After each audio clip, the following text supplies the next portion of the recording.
Palakpakan po natin Mayor Vico Soto. Magandang umaga po sa ating lahat. Happy New Year! Sana po ay nakapagpahinga din po ang bawat isa kahit papano. Mukha naman pong lumusog po ang bawat isa sa inyo. Happy New Year, Vice Mayor Dodot, ating mga konsehal. Magandang umaga din po. Gusto ko pong pasalamatan ang lahat ng mga empleyado natin. Nagamat sabi natin, sana nakapagpahinga ang bawat isa. Alam naman natin ang totoo para sa atin sa pamahalaang lungsod ay December ang pinaka-busy at pinaka-nakakapagod na buwan sa lahat. Pero naging matagumpay, naging successful ang bawat activity natin mula sa Pasko Tita hanggang sa distribution ng pamaskong handog at lahat ng iba pa. Pati sa peace and order natin, kahit paano naging mapayapa, naging maayos po. Kaya sa lahat po na nag-overtime, sa lahat ng nagtrabaho kahit Sabado at Linggo, sa lahat ng nagtrabaho kahit Christmas Day at New Year's Day mismo, maraming salamat po.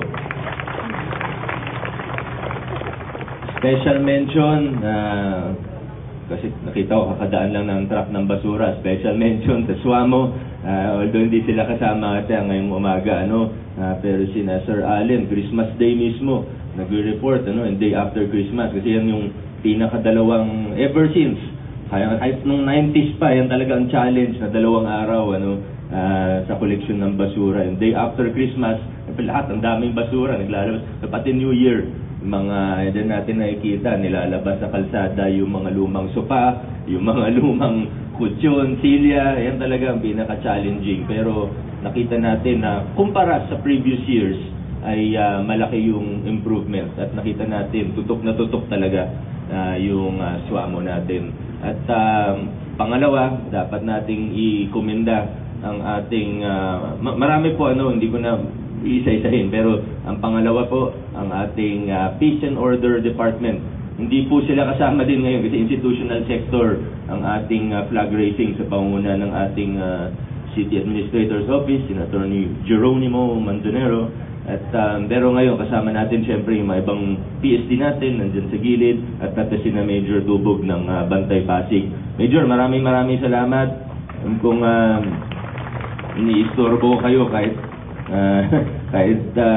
dapat nagnonoche buena kayo kasama ng mga pamilya ninyo, pero hindi, talagang nandun sila, umiikot. Ang siguro pinaka-challenge lang natin pagdating sa New Year, kasi nakita naman natin, di ba, may mga nagbebenta pa rin ng mga illegal na paputok, mga bata, dami nagpapaputok.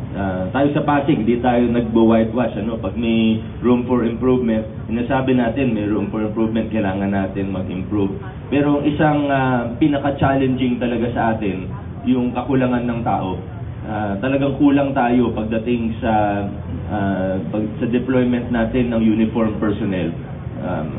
Ang police, hindi naman sa LGU ang police, pero ang PNP, nakita natin, masigasig din, sina Colonel Sacro, ating COP, siguro next week pwede natin silang imbitahin din, para makasama natin at makapagbigay ng report.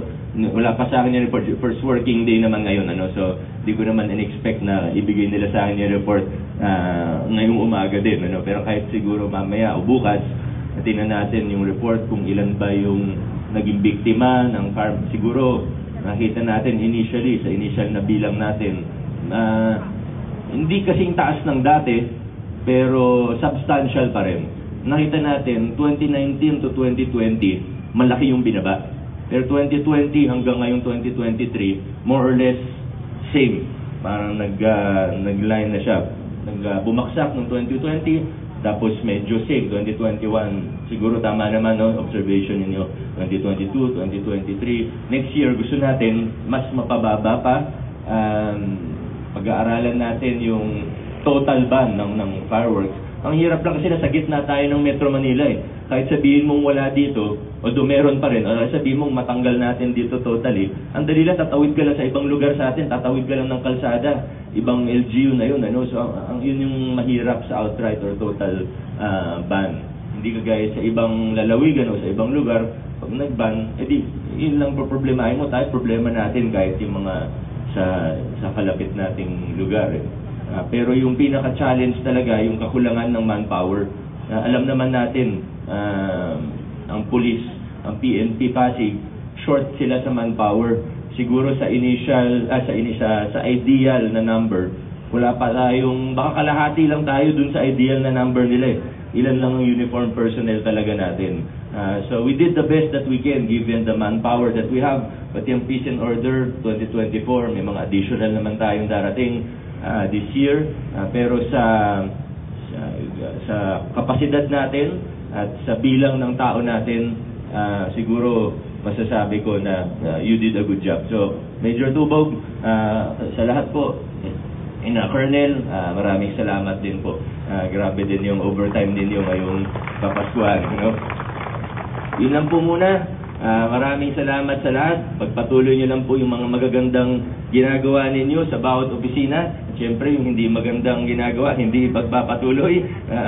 Naway maging masagana, mapayapa, at malusog at masaya ang ating 2024. Magandang umaga po at Happy New Year po ulit sa ating lahat. Adjourn na po tayo. Panunumpaan ng lingkod bayan. Ako ay isang lingkod bayan. Pangangalagaan ko ang tiwalang ipinagkaloob ng mamamayan. Maglilingkod ako ng may malasakit, katapatan, at kahusayan ng walang kinikilingan. Magiging mabuting halimbawa ako, at magbibigay ng pag-asa at inspirasyon sa aking kapwa lingkod bayan. Lilinangin ko ang aking sariling kakayahan upang sa lahat ng panahon ay mapaglingkuran ko ng buong kahusayan ang sambayanan. Hindi ako makikibahagi sa mga katiwalian sa pamahalaan. Pipigilan at isisiwalat ko ito sa pamamagitan ng tama at angkop na pamamaraan. Isasabuhay ko ang isang lingkod bayang makadiyos, makatao, makakalikasan, at makabansa. Tutugon ako sa mga hamon ng makabagong panahon tungo sa hadikain ng matatag, maginhawa, at panatag ng buhay. Sa mga tungkulin at hangaring ito, kasiyahan nawa ako ng may kapal. Kalang Mayor Vico Soto at ang mga kasapi ng Sangguniang Panglungsod sa pangunguna ng ating Vice Mayor Dodot Jaworski Jr. at ang ating kinatawan sa Kongreso, kagalang-galang Congressman Roman Romulo. Magandang umaga po sa inyong lahat, mga kapwa ko kawani at mga pinuno ng iba't ibang tanggapan. Bilang panimula ng ating maikling palatuntunan, atin pong ituon ang ating sarili sa dakilang lumikha para sa pag-aabay at panalangin na pamumunuan sa atin ni Miss Zarina May Santos mula sa Office of City Mayor.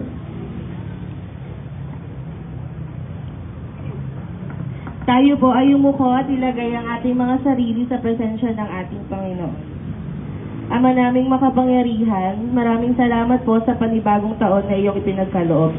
Naway gabayan mo po kami sa araw na ito na magampanan ng aming mga tungkulin ng maayos, tapat at naaayon sa iyong kalooban. Naway bigyan mo po ang bawat isa sa amin ng lakas at karunungan upang aming may pamuhay ang paglilingkod sa iyo at sa aming kapwa na may dakilang katapatan at pananampalataya. Ito po ang aming samot dalangin, pagpupuri at pasasalamat sa iyo, aming mahal na Panginoon. Amen.